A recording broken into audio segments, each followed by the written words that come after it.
एक बार फिर से आप सभी का स्वागत है। हम अध्ययन कर रहे हैं व्यवस्था विवरण की पुस्तक का और अब समय है कि हम उसके 29वें अध्याय 21वें वचन से आगे का अध्ययन करें। 21वें वचन से लेकर के 23वें वचन तक हम पढ़ते हैं और व्यवस्था की इस पुस्तक में जिस वाचा की चर्चा है उसके सब शापों के अनुसार यहोवा इस्राएल के सब गोत्रों में से हानि के लिए अलग करेगा और आने वाली पीढ़ियों में तुम्हारे वंश के लोग जो तुम्हारे बाद उत्पन्न होंगे और परदेशी मनुष्य जो दूर देश में से आएंगे वे उस देश की विपत्तियां और उसमें यहोवा के फैलाए हुए रोग देखकर और यह भी देखकर कि उन सब भूमि गंधक और लोन से भर गई हैं, यहां तक जल गई हैं कि इनमें कुछ बोया नहीं जाता और ना कुछ जम सकता है, ना घास उगती है, वरन सदोम और अमोरा, अदमा और सोया सबोयीम के समान हो गया है, जिन्हें यहोवा ने अपने कोप और जलजलाहट में उलट दिया था। तो मेरे प्यारे भाई बहनों, यहां पर परमेश्वर इस्राएलियों को यह सावधान कर रहे हैं कि जब ये सब बातें तुम करोगे और जब मैं तुम्हारे विरोध में तुम्हें वो सारे दंड दूंगा तो तुम्हारी आगे आने वाली पीढ़ियां और तुम्हारे वंश जब इन बातों को सुनेंगे और जो दूसरे लोग जो गैर यहूदी लोग होंगे वो तुम्हारे सारे हश्र को देखेंगे। यहां पर कितना देखिए, यहां पर हम क्या देख रहे हैं, इतना बुरा हश्र परमेश्वर यहां पर दे रहा है। क्योंकि अगर हम इन सारे जो हमने 28वें अध्याय में जो दुष्परिणाम पढ़े हैं, यदि हम उन पढ़ेंगे तो हम पढ़ के ही अलग से ही हम एक भय सा छा जाएगा कि कितना भयानक परिणाम परमेश्वर ने यहां इस्राएलियों को दिया है। तो यहां परमेश्वर ने साफ तौर पे कह दिया कि वो लोग इन सारी बातों को देखेंगे, सारी बातों को देखेंगे और वो पूछेंगे 24वें वचन में लिखा है, और सब जातियों के लोग पूछेंगे यहोवा ने इस देश के साथ ऐसा क्यों किया, इस्राएल के साथ ऐसा क्यों किया। आपके भी मन में यह सवाल आता होगा कि परमेश्वर इस्राएल को अपनी निज प्रजा करके घोषित करते हैं। इस्राएल जो परमेश्वर का निज भाग थे, परमेश्वर ने उन्हें तितर बितर क्यों किया, परमेश्वर ने उनके देश में से उनको क्यों निकाल दिया, परमेश्वर ने उन्हें बंधुआई में क्यों डाला, परमेश्वर ने उनके साथ इतने बड़े बड़े भयानक कार्य क्यों किए। आज ये लिखा है, परमेश्वर कहते हैं तब लोग पूछेंगे। आज हम पूछते हैं, दूसरे लोग पूछते हैं कि इस्राएलियों के साथ ऐसा क्यों हुआ। तब यहां पर लिखा है और बड़े कोप के भड़कने का कारण क्या है, परमेश्वर का क्रोध इस्राएलियों पर क्यों भड़का, क्यों वो मारे गए, क्यों उनकी बेइज्जती हुई, क्यों उन्हें जिल्लत उठानी पड़ी। तब यहां पर लिखा है 26वें वचन से 25वें वचन में, यहां पर तब लोग ये उत्तर देंगे, तब वो लोग उत्तर देंगे कि उनके पूर्वजों के परमेश्वर यहोवा ने जो वाचा उनके साथ मिस्र देश में निकलने के समय बांधी थी, उनको उन्होंने तोड़ा है। मेरे प्यारे भाई बहनों, वो वाचा जो शारीरिक वाचा है, उस प्रतिज्ञा की जो प्रतिज्ञा का देश एक शारीरिक एक भौतिक देश है, उस वाचा को तोड़ने का इतना भयानक दंड है। तो हम ये समझ सकते हैं कि वो जो प्रेम की जो वाचा हमारे साथ बांधी गई है, विश्वास की वाचा जो प्रभु यीशु मसीह के द्वारा हमारे साथ वाचा बांधी गई है, तो उसका दंड कितना भयानक होगा। निस्संदेह ये जो दंड हम यहां पढ़ रहे हैं, ये धरती के फिजिकल दंड पढ़ रहे हैं और हम जो प्राप्त करेंगे वो आत्मिक अनंत जीवन का वो प्रतिज्ञा का देश विश्राम प्राप्त करेंगे। तो फिर सोच लीजिए, यदि वो विश्राम का देश जो अनंत होगा, यहां पर विश्राम का देश जो है यहां अनंत नहीं है, उनसे वो ले लिया गया, लेकिन यहां पर जो विश्राम का देश हमें मिलेगा वो हमसे ले लिया नहीं जाएगा। तो सोचिए, यदि इस वाचा को तोड़ने का यह प्रकोप है, तो यह वाचा जो विश्वास की वाचा प्रभु यीशु मसीह के द्वारा है, यदि हम इनकार करेंगे तो उसका कितना भयानक प्रकोप होगा, कितना भयानक प्रकोप होगा। मेरे प्यारे भाई बहनों, परमेश्वर की दया ऐसे लोगों के साथ नहीं होगी। आज भी समय है कि यदि हमारे मन में कहीं भी हमारे किसी कोने के अंदर कोई शारीरिक बात या अभिलाषा पनप रही है, तो उसे हम पवित्र आत्मा की सामर्थ्य से अपने ऊपर कब्जा करके उसके ऊपर विजय प्राप्त करें, वरना वहां पर फिर रोने के और दांत पीसने के अलावा कुछ भी नहीं होगा, कुड़कुड़ाने के अलावा कुछ भी नहीं होगा। क्योंकि यहां पर हम देख रहे हैं, एग्जाम्पल सेट हो चुके हैं, एग्जाम्पल परमेश्वर ने बता दिए हैं कि देखो इस्राएलियों के साथ मैंने क्या किया, इस्राएलियों के साथ मैंने क्या किया। तब लोग पूछेंगे, तब ये जवाब मिलेगा कि इन्होंने परमेश्वर की आज्ञा का उल्लंघन किया था, उन्होंने उस वाचा को तोड़ दिया था और पराये देवताओं की 26वें वचन में, और पराये देवताओं की उपासना की और जिन्हें वे पहले नहीं जानते थे और यहोवा ने उनको नहीं दिया था। इसलिए यहोवा का जो क्रोध है वो इस देश पर भड़क उठा कि इस पुस्तक में लिखे हुए सब श्राप आप पढ़ें। मेरे प्यारे भाई बहनों, ये सारे श्राप हम इस्राएलियों पर आता हुआ देखते हैं। हम जब आगे इतिहास की पुस्तक पढ़ेंगे तो वो सारी बातें आप अब वहां पढ़ेंगे कि परमेश्वर ने ये सारी बातें ऐसे ही चेतावनी के द्वारा नहीं लिखी हैं, वरन आज्ञा उल्लंघन के जो दंड हैं वो उन पर आ पड़े, वो तितर बतर हो गए, वो बंधुआई में आ चुके हैं। तो मेरे प्यारे बहनों, इसी प्रकार से हम देखते हैं कि परमेश्वर ने जो जो बातें यहां व्यवस्था विवरण में लिखवाई हैं मूसा के द्वारा, उनकी आगे आने वाली पीढ़ियों में वो सारी बातें परमेश्वर ने वैसे की वैसे ही पूरी की हैं। आगे लिखा है 29वें वचन में, गुप्त बातें हमारे परमेश्वर यहोवा के वश में हैं, परंतु जो प्रकट की गई हैं वे सदा के लिए और हमारे वंश के वश में ही रहेंगी, इसलिए इस व्यवस्था की बातें पूरी की जाएं। मेरे प्यारे भाई बहनों, ये 29वां जो वचन है, यहां ये जो लास्ट में 29वां वचन हम पढ़ रहे हैं, ये बात जो इंडिकेशन के तौर पे इजरायलियों को बता दी गई हैं। गुप्त बातें परमेश्वर यहोवा के वश में हैं, अभी वो गुप्त बातें हैं, वो वश में हैं, अभी वो गुप्त बातें तुम पर खोली जाएंगी। और वो गुप्त बातें परमेश्वर का हम कोटि कोटि धन्यवाद करते हैं, प्रभु यीशु मसीह के द्वारा मसीह विश्वासियों पर खोली जा चुकी हैं। वो भेद जो भक्ति के भेद हैं वो हम पर खोले जा चुके हैं। पौलुस ने इस भेद शब्द का इस्तेमाल अपनी पत्रियों में कई बार किया है। भक्ति के भेद, परमेश्वर का भेद हम पर खोला जा चुका है। ये वही भेद हैं, ये वही गुप्त बातें हैं जो इजरायलियों पर नहीं खोली गई थी, लेकिन आज हम पर खोली जा चुकी हैं।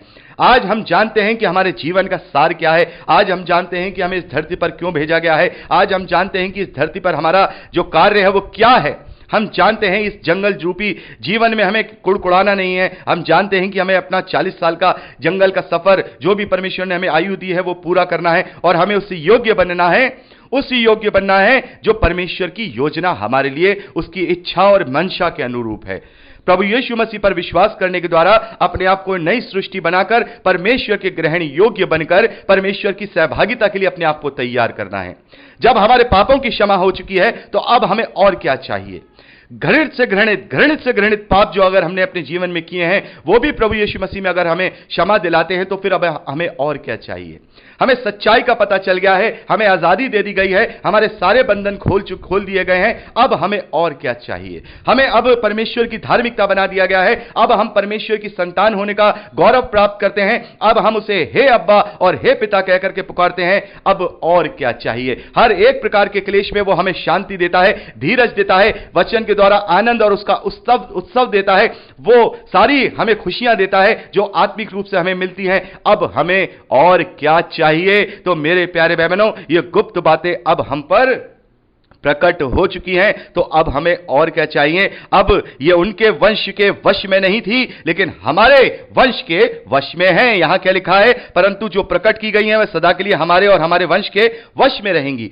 उनके वंश में केवल ये जो प्रकट ना की गई बातें थी वो उनके वश में थी, उनके अख्तियार में थी, उनके कंट्रोल में थी, लेकिन हमारे वश में हम किसका वंश हैं।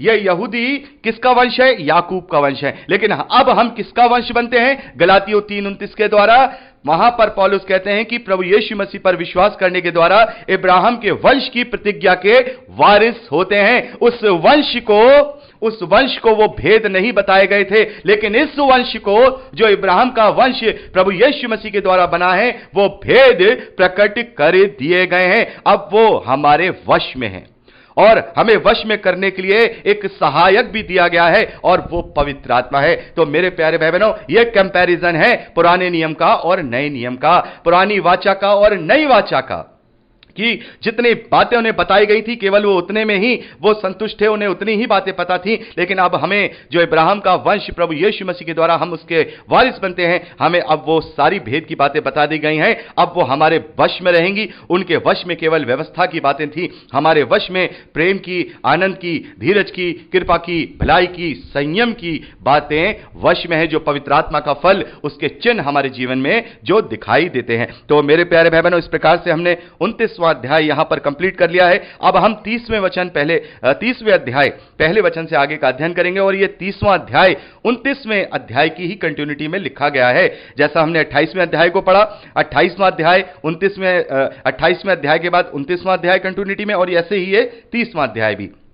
आगे यहां पर मूसा बात करते हैं। यहां मूसा इजरायलियों से कहते हैं, फिर जब आशीष और श्राप की ये सब बातें जो मैंने तुझको ये कह सुनाई तुझ पर घटें और तू उन सब जातियों के मध्य में रहकर जहां तेरा परमेश्वर यहोवा तुझको जबरदस्ती पहुंचाए, तो इन बातों को याद रखना और अपनी संतान सहित अपने सारे मन और सारे प्राण से परमेश्वर यहोवा की ओर फिरकर उसके पास लौट आए और इन सब आज्ञाओं के अनुसार जो आज मैं तुम्हें सुनाता हूं उनकी बात माने, तब परमेश्वर यहोवा तुझको बंधुआई से लौटा ले आएगा और तुझ पर दया करके उन सब देशों के लोगों में जिनके मध्य में वह तुझे तितर बितर करके छितरा देगा, उनमें से इकट्ठा करेगा। चाहे धरती के छोर तक तेरा जबरदस्ती तुझे पहुंचाया गया हो, तो भी तेरा परमेश्वर यहोवा तुझको वहां से ले आकर इकट्ठा करेगा और तेरा परमेश्वर यहोवा तुझे उसी देश में पहुंचाएगा जिसके तेरे पुरखे अधिकारी हुए थे, और फिर तू उसका अधिकारी होगा और वह तेरी भलाई करेगा और तुझको तेरे पुरखों से भी गिनती में अधिक बढ़ाएगा। तो मेरे प्यारे भाई बहनों, परमेश्वर ने यह वादा भी कर दिया इजरायलियों से कि यदि तुम अपना मन फिराओगे, यदि तुम वापस से मेरी आज्ञाओं का पालन करोगे, तो फिर मैं तुम्हें वापस से इकट्ठा करूंगा। चाहे तुम धरती के किसी भी छोर किसी भी कोने में हो, वहां से मैं तुम्हें वापस इकट्ठा करूंगा, तुम्हें वापस उसी देश का अधिकारी बना दूंगा और तुम्हारी गिनती उससे भी ज्यादा होगी जो गिनती आज तुम्हारी है। मेरे प्यारे भाई बहनों, आज ये हम जो 21वीं शताब्दी में जी रहे हैं, यहां पर हम देखते हैं कि 20वीं शताब्दी में एक कार्य हुआ है। परमेश्वर की ये जो बात यहां लिखी है व्यवस्था विवरण उसके 30वें अध्याय में हमने जो पढ़ी है, परमेश्वर की ये भविष्यवाणी आज ही यहां पर पूरी हुई है, हम पूरी होती हुई देखते हैं। आज से 200 साल पहले यदि कोई वो ये वचन पढ़ता होगा तो सोचता होगा कि परमेश्वर ने ये जो बात की है ये कब पूरी होगी, ये कब पूरी होगी। लेकिन आज हम जानते हैं 1948 में परमेश्वर ने इस बात को पूरा कर दिया। इजराइल को उसने गठित कर दिया, इजराइल को दोबारा से उसने बना दिया और सारे इजरायली दूर दूर के देशों से आज इजराइल में पहुंच रहे हैं। और पिछले साल की बात है, बहुत सारे इजरायली जो तितर बितर होकर रह रहे थे वो इजराइल में पहुंच रहे हैं, पहुंचाए गए हैं। मेरे प्यारे भाई बहनों, केवल इजराइल का ही एक संविधान ऐसा है, इजराइल देश, आज के मॉडर्न जो इजराइल का देश है उसके विषय में बात कर रहा हूं, उनका इजराइल का यह संविधान है, यदि इंडिया में कोई यहूदी जन्म से पैदा हुआ है, सालों साल से रह रहा है, तो भी उसकी ऑटोमेटिकली नागरिकता इजराइल की हो जाएगी। इंडिया में ऐसा नहीं है, अगर मान लीजिए कोई बाहर पैदा होता है और अगर वो हिंदू है या मुस्लिम है या किसी और धर्म का है तो वो इंडियन नागरिक नहीं बनेगा। लेकिन इजराइल की ये संविधान है कि यदि वो दुनिया के किसी भी कोने में पैदा हुआ है और अगर वो यहूदी है तो वो ऑटोमेटिकली इजराइल की सिटीजनशिप है, यानी वो सिटीजन है उसका।